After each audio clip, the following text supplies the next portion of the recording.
I was elbow deep in a busted gaming tower when Trevor walked in, grinning like he'd just closed a $1 billion deal. He leaned against the doorframe in his $1,000 coat and said, "You still screwing around with those junk machines?" I didn't look up. I just kept scraping out dust with a toothbrush. That's all you need to know about our dynamic. Him, the showboat. Me, the guy who did the work. My name's Mark Dunley. I was 23 back then, living in Des Moines, helping my old man run his little computer repair shop, wedged between a pawn store and a vape place. Trevor was the golden boy, Wharton grad, consultant in New York, full of buzzwords and charm. He'd fly in for holidays and crack jokes about how I was still the help. I'd smile through it, then go back to fixing fried motherboards. Quick note, before listening, share which city or country you're watching from. I wasn't bitter, just focused. I'd earned my computer science degree from Iowa State. Nothing fancy, but it got me where I needed to go. During my last year, I'd coded this no-frills inventory app for a local auto parts guy who couldn't keep track of spark plugs to save his life. It worked, then it sold.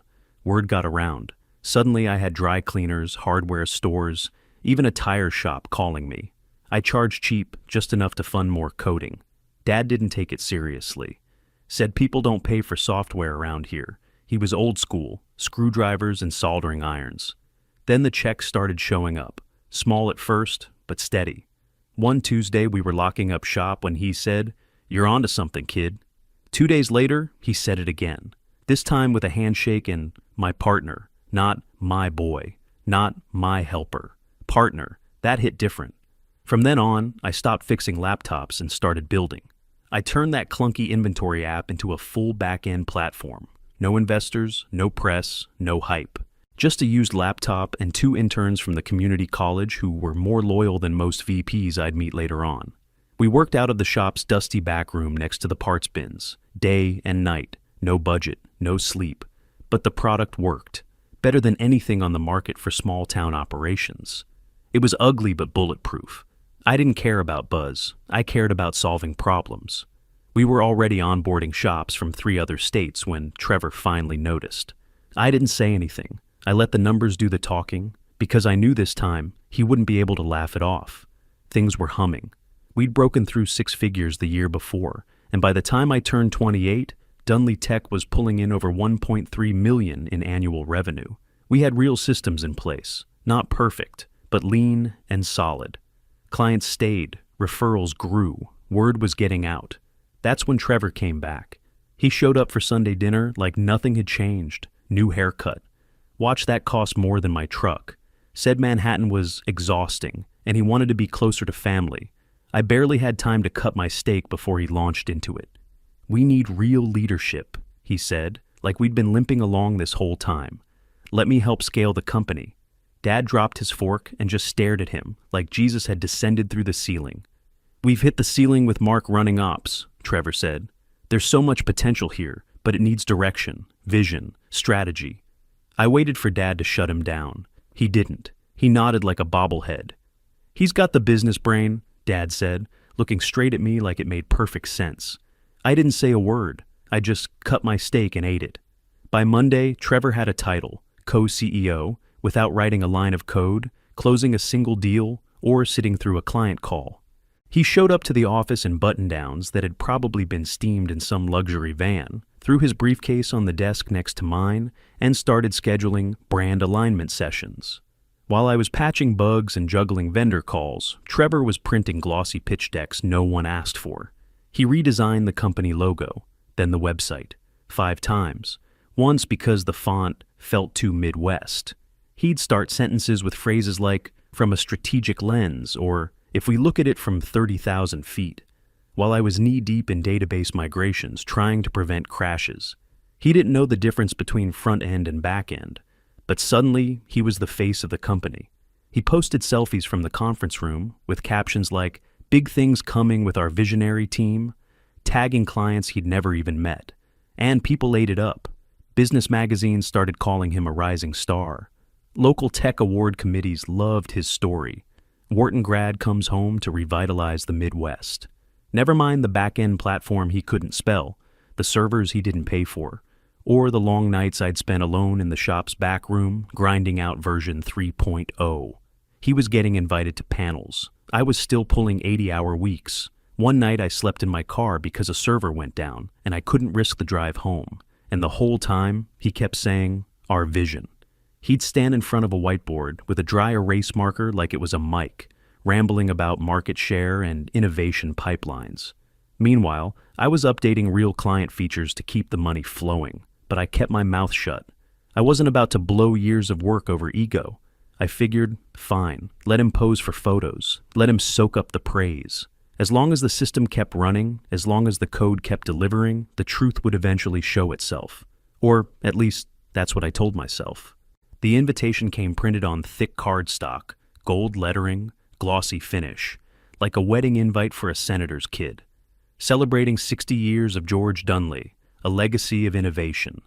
Hosted at the Grand Marston downtown, black tie, open bar, client list included. Trevor's fingerprints were all over it. I wasn't in the mood for champagne and speeches, but I showed up early anyway, in a plain navy suit and scuffed dress shoes. No tie. I wasn't there to impress anyone. Just to make sure the projector worked, the AV cables were routed right, and the slideshow didn't crash halfway through Dad's baby pictures. Hotel staff barely noticed me as I carried in boxes of branded USBs and helped tape down extension cords. Trevor showed up 40 minutes before guests, flanked by 2 marketing interns like a campaign stop.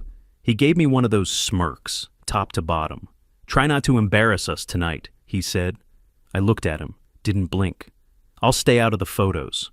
He nodded like that was good enough and headed straight for the ballroom, barking out instructions about lighting angles and drink placement like he was producing the Oscars.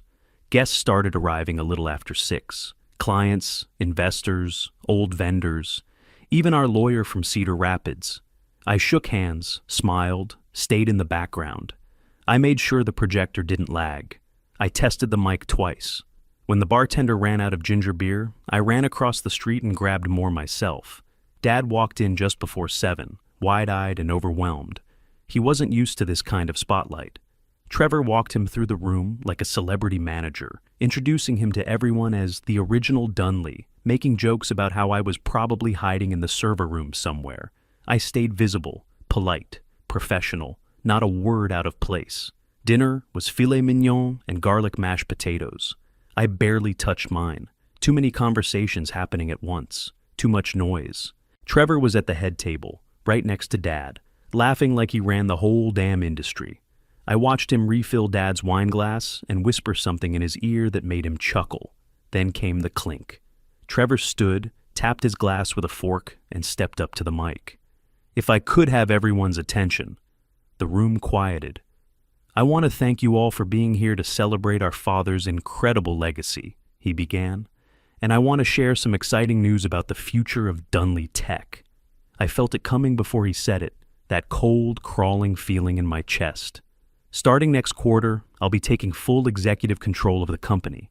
Soft gasps, applause. Some people weren't sure if it was a joke. He kept going. "Mark's been technically competent from the start. No one denies his talent. But as we grow, we need stronger leadership vision, the kind that scales." I froze. For a full second, I couldn't even breathe. Then I looked at Dad. He was nodding, smiling, not a word of protest, not a glance in my direction.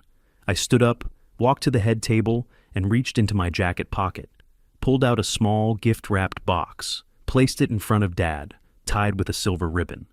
"Happy birthday, Pop." He opened his mouth like he wanted to say something, but I was already walking. I didn't go home after the gala. I drove straight to the office, still in the navy suit, tie shoved in my pocket, and locked the door behind me. The building was dead quiet except for the hum of the servers. I sat down at my desk, opened my laptop, and started typing. The subject line was simple, clarifying recent changes. Recipients. Every employee, every client, every partner. I wrote exactly what they needed to know. Not my feelings, not a rant. Just facts. Who owned what? Where the contracts actually sat. The upcoming license expiration. Where our dev team's payroll came from. Who held majority shares. It took me less than an hour to finish. My hands didn't shake once. At 3 a.m., I hit send. Then I leaned back and stared at the dark window.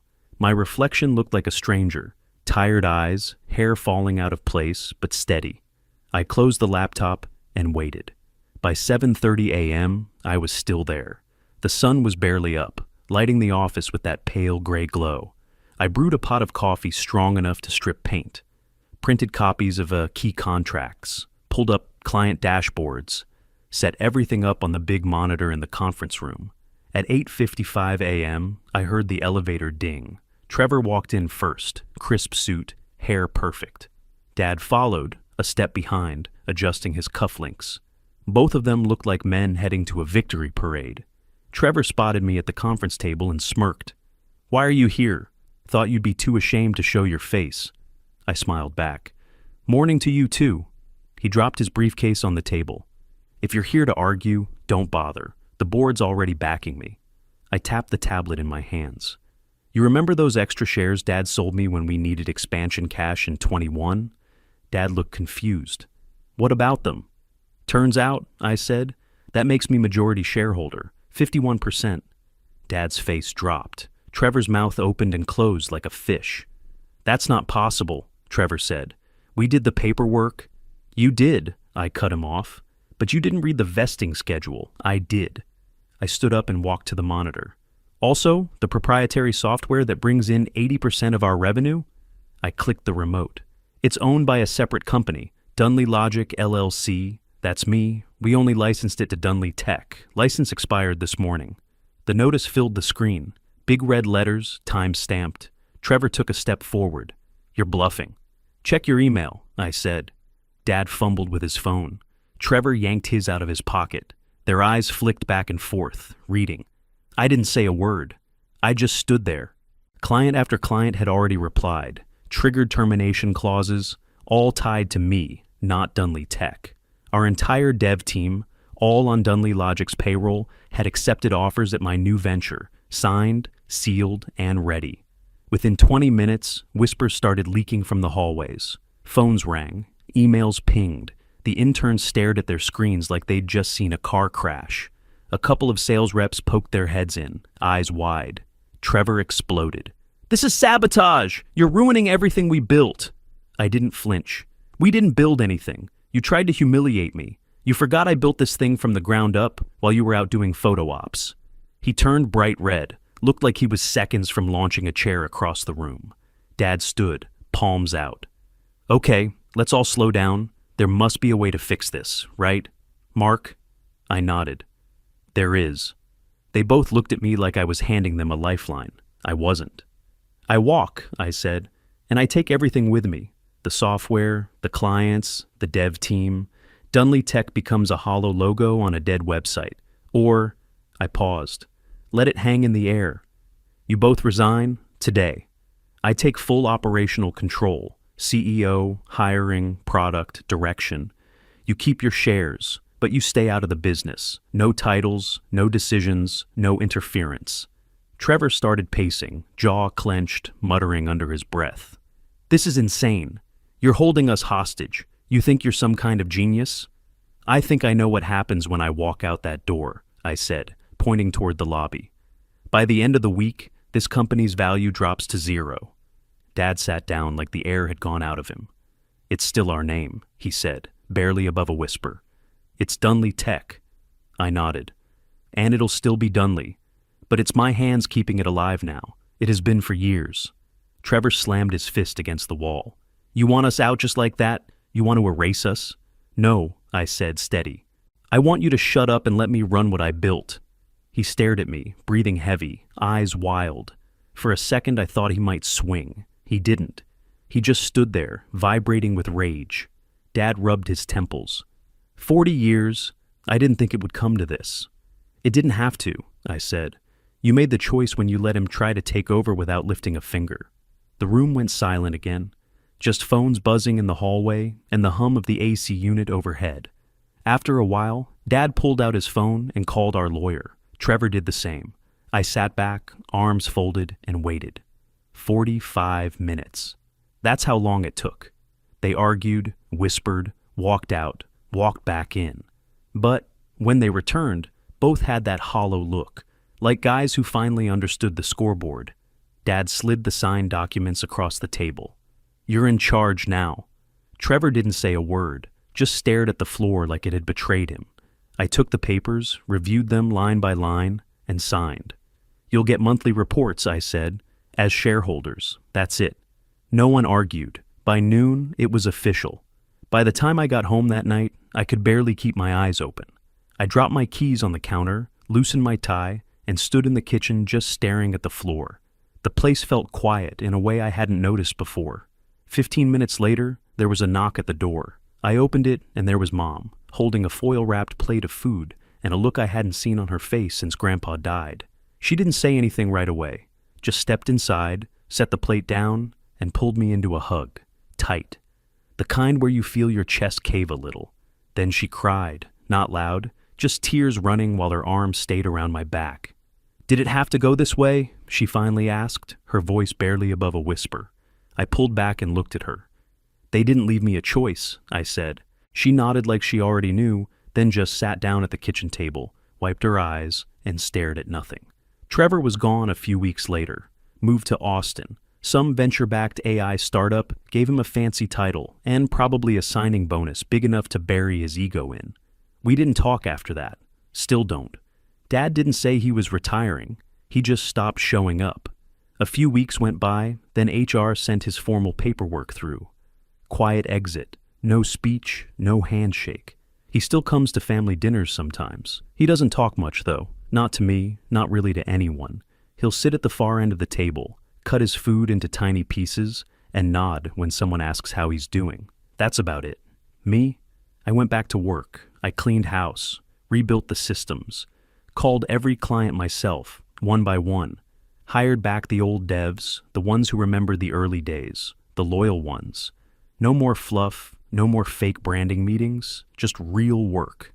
Within a year, revenue tripled. We launched 2 new SaaS platforms, both faster than anything on the market. Got a patent through, landed a national retail chain. I finally upgraded from that dusty back room to a proper downtown office with actual windows. But the trust, that was gone, and it didn't come back. We ran leaner, smarter, but quieter too. I didn't gloat. I didn't post about it online. I just kept my head down and built. The silence that followed wasn't empty. It was peace. Last week, I got an email I didn't expect. An invite to speak at Trevor's old business school. Topic: Quiet Leadership in High-Stakes Industries. I read it twice, then laughed once, short, bitter, and hit accept. Figured I had something worth saying now. The auditorium was packed, mostly students in fitted blazers, pretending they weren't still figuring it all out.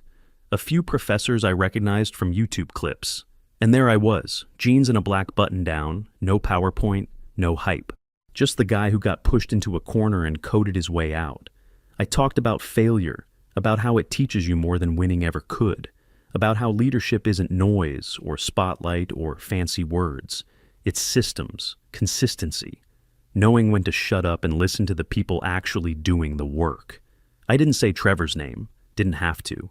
Afterward, a line formed. People asking questions, handing me resumes, asking how to be more like you. I gave the same answer every time. Build something real, that's it. These days, I hear my name mentioned on startup panels, podcasts, Reddit threads. That's Mark Dunley, the guy who turned the tables. I don't need the attention. I've got a team I trust. A company that runs clean, a product that doesn't crash, doesn't lie, doesn't need a PR department to explain it. There's still a gift in my bottom drawer. Wrapped tight in dark green paper, silver bow, never opened. It's a photo album. Old pictures of Dad soldering boards, fixing towers, standing with me in front of our first booth at the County Business Expo. I was going to give it to him at his 60th. But then Trevor opened his mouth. I never gave it. Still, I keep it. Not out of spite, just as a reminder of where I started, of who I had to become to keep what mattered. Every now and then, I catch Trevor's name pop up on LinkedIn. New job, new panel, new pivot, same smile in every profile pic. He's rebuilding, I guess. Maybe wiser now, maybe not. I don't really care. I just focus on the work, the platform, the people who bet on me when I didn't have anything but a laptop and a chip on my shoulder. If there's one thing I learned, it's this. Never assume the guy in the background's got nothing to say. especially if he's the one building the whole damn machine. Revenge isn't slamming doors, it's walking through better ones. And mine open automatically these days, powered by my own code.